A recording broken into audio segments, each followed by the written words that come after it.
And you are back with comedian David Boyle, and I'm quitting alcohol.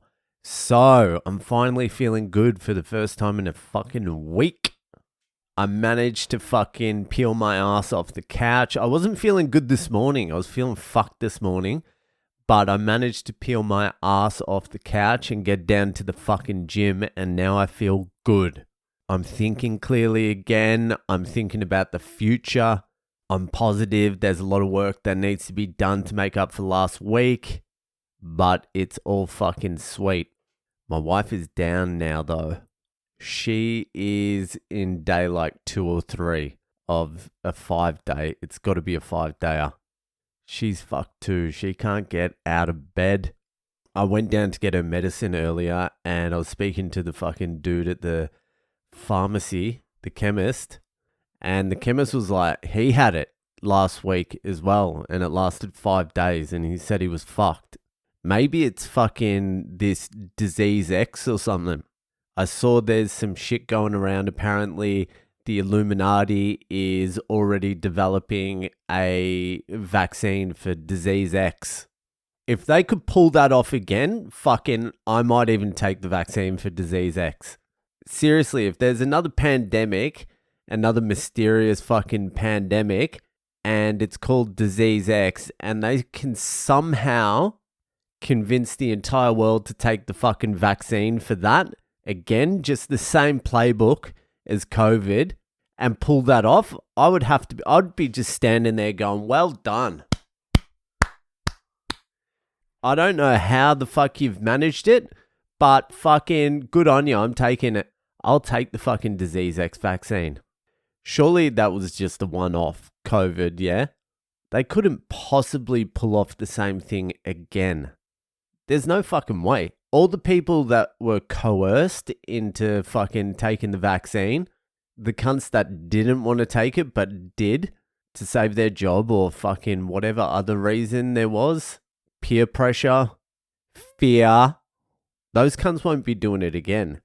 Because now you can see that you didn't need to take the vaccine. So all the people that didn't actually take the vaccine, their life is no different to anyone else's now. So if they try and fucking pull this off again, those cunts won't be taking it. Maybe they will. I don't know. All I know is those 5 days I was sick, it was going through my head. I was like, would I even take a vaccine for this? And the answer is no. I'll just take the fucking disease. I'll take the hit. But you don't usually take a vaccine for something that's not going to like potentially kill you.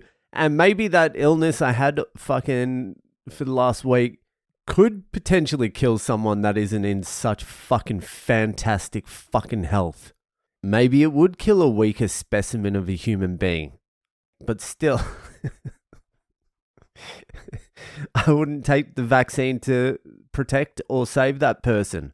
God, remember when everyone was like, you've got to do it for each other? Fuck up, cunts. Do it for each other. That's the least selling point there should have been. What has ever been sold besides war with the line fucking do it for each other? Protect your fellow citizen. Fuck up.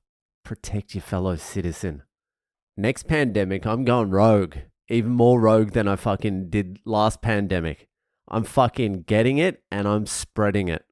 But I tell you what, it's fucking good to be feeling all right again. I just had lunch before, and after lunch I was like, fuck, this is the first time I've actually felt good in 6 full days. And I was very happy about it. Anyway, fucking, it's Monday. It's time for another fucking installment of Ask Boyle. It's Ask Boyle time. So, if you have a question you would like answered by one of the greatest minds of this or any generation, then head to my website, boylecomedy.com. There's a section there for Ask Boyle. Put in your deets, fucking ask your question, and I'll get to it. While you're there, join the Patreon. I'll get this week's fucking Patreon potty out tonight. I didn't do it last night because I was still too fucked. I couldn't be fucked doing it last night. So I'll get that out tonight. Join the Patreon. £1 a month. You know how to do it. Just fucking get there. Subscribe. Anyway, fucking let's get to this week's Ask Boyle. So this week's Ask Boyle was sent in by an old friend of the potty. For those of you who've been around for a while, you'll know who it is when you hear his voice. So here it is, this week's Ask Boyle. Boyle, Brattles here from Victoria, Australia. In past Ask Boyles, you helped me navigate sex addiction, rock bottom, and Australian women. Since then, I've managed to get things a wee bit sorted and met some interesting people I'd like to keep in my life. My her question is this. Boyle, as Brattles is a charming degenerate, like herself, what is the best way to keep him in line going forward? How do I foster his growth without restricting him? How did Mrs. Boyle accomplish this with you? Or did she?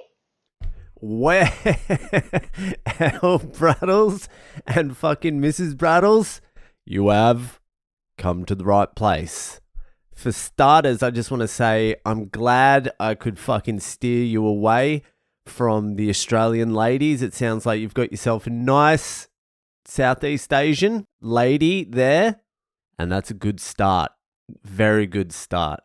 Anyway, fucking charming degenerate. I've met Brattles. He's less charming degenerate and more semi-retard. No, he's a good man. The thing is, there's only so much a partner can fucking do to keep you on the fucking straight and narrow. It's all got to come from within. And it depends how much you value the relationship, to be honest with you. That's a big fucking part of the equation. If you don't value the relationship or the person you're with, it's not going to matter what your fucking partner does. You're just going to fucking blow it up. Who gives a shit? If you don't care about it, then it fucking doesn't matter. If you value the relationship, then the more you fuck up, the more shame you're going to feel for the fuck ups. Like, I fucked up so many times. So many times. And my wife would like write letters and shit, leave a letter next to the pillow.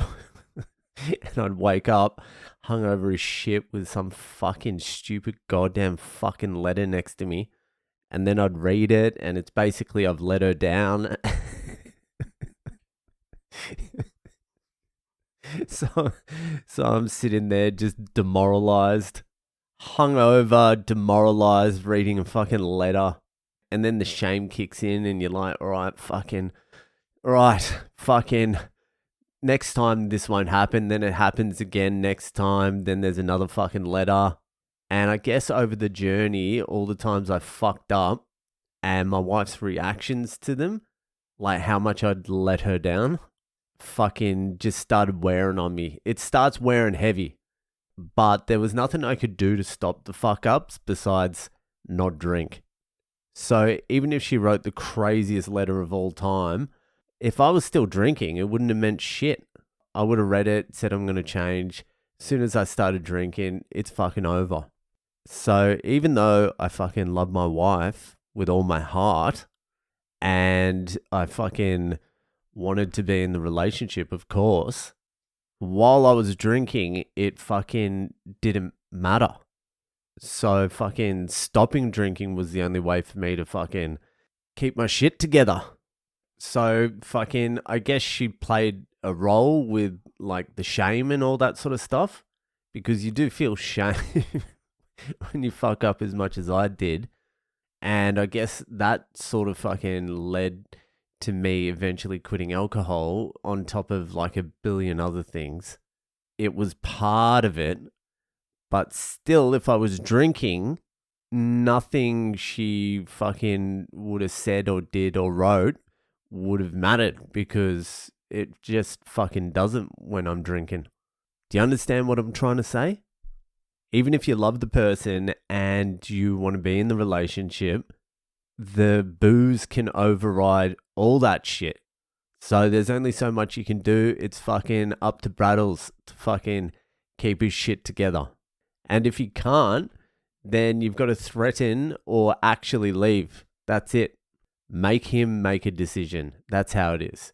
Anyway, Thanks for sending it in. Good to hear from you again, Braddles. Fucking, that'll do for today. If you're enjoying the podcast, give it a share around, and I'll see you the fuck later.